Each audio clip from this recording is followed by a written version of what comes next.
शिवसेना पक्षाच्या वतीने इटकी येथे आढावा बैठकीचे आयोजन. जिल्हा परिषद पंचायत समितीच्या निवडणुकांची रणनीती ठरली. दर्यापूर तालुक्यातील इटकी येथे शिवसेना पक्षाची आढावा बैठक प्रमुख पदाधिकारी यांच्या उपस्थितीत संपन्न झाली. यावेळी मोठ्या संख्येने शिवसैनिक उपस्थित होते. महाराष्ट्र राज्याचे उपमुख्यमंत्री तथा मुख्य नेते एकनाथजी शिंदेसाहेब यांच्या आदेशानुसार तथा खासदार डॉक्टर श्रीकांत शिंदे यांच्या मार्गदर्शनाखाली SIR अभियानांतर्गत दर्यापूर विधानसभा मतदारसंघात 100% BLAची नोंदणी करण्यात आली.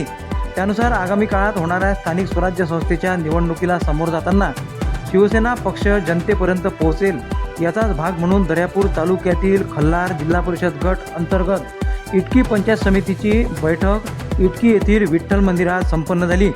या बैठकीकरता सहसंपर्क प्रमुख गजू पाटील वाकोडे, जिल्हा प्रमुख सुनील डिके, तालुका प्रमुख गणेशराव लाजूरकर, विधानसभा संघटक राजेंद्र गायगोले, डॉक्टर दिनेश म्हाला, सहकार सेना तालुका प्रमुख विनोदभाऊ वडतकर, उपतालुका प्रमुख योगेश बुंदे, पंकज रेखे, निलेश खराटे, सरपंच विजय मोहोळ, खरेदी विक्री संचालक संजय चांदूरकर, सुरेश पाटील टाले, गजानन चांदूरकर, प्रशांत चांदूरकर, संतोष वडाळ, सतीश घाटे, श्याम आगरकर, अशोकराव रेखे, शरद अरबट, केशवराव अरबट, पंचायत समिती गणातील सर्व शाखा प्रमुख, सर्कल प्रमुख, BLA मोठ्या संख्येने उपस्थित होते.